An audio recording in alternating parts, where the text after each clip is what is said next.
right, hello wine drinking people. Time for more of what I've had to drink yesterday, and this is one of the big boys from Chile here, Vina San Pedro, and these are some of the higher end, more prestigious wines in this portfolio. I'll tell you what, man, you've heard me say this many times, it's hard to beat the value that you get out of Bordeaux-style blends from Chile and Argentina. All right, this first one is Sideral, which this is a constellation of 5 stars visible from the winery, which is 90 kilometers south of Santiago. And it's a blend of Cabernet Sauvignon, Syrah, Carmenere, Petit Verdot, and Cab Franc. I guess those are the 5 stars there, aged for 10 months. In all oak, but 10% of which is new. This wine's got a good amount of dark cherry and plum-like fruit on the nose, notes of fresh herbs, coffee, and kind of fresh earth. Only 9,000 cases produced. So like I said, although this is a large producer, these are very limited, small production wines. Rich and layered on the tongue. This wine's got a lovely decadence and ripe fruit and ripe tannins. All the nuance from the nose coming through on the finish. Excellent juice.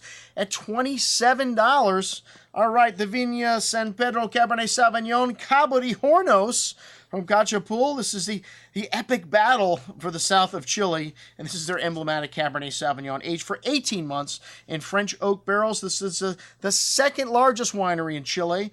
Conchitoro being the first, of course. And this project is headed by Gonzalo Castro, the winemaker here, considered one of the top dogs in Chile.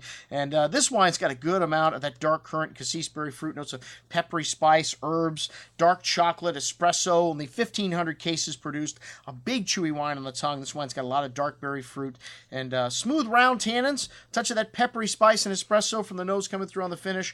Excellent juice at $49.50. And then the Vina San Pedro Altair, which one of the iconic wines, the brightest star in the southern size, a blend of 70% Cabernet, and then Syrah, Carmenere, and Petit Verdot make up the remainder of the blend. Aged for 10 months and 50% new oak, a classic Chilean-style blend. This wine's got a big bouquet of smoked meats, dark berry fruit, cigar box spice, mocha, a little bit of that bell pepper nuance you get that's typical of Chile. Only 1,500 cases produced here as well. A very balanced style. This wine's got a nice freshness, that cigar box spice, mocha, and pepper lasting through the finish. Excellent juice at $84. I don't know, I've rated all 3 of the first wines the same score. They're all really good.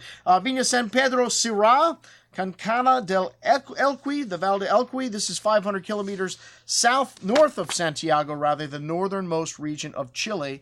Opens up to the Pacific Ocean. You get that lovely influence of the sea here. A very savory style of Syrah with dark plum fruit, tobacco spice, a mix of herbs, kind of a black olive tapenade, espresso, and mocha notes. Very complex, that smoky lunch meat kind of bouquet coming out even more as the wine opens. A very savory style of Syrah on the palate, fine tannins, and bright and fresh finish, peppery mocha spice through the finish.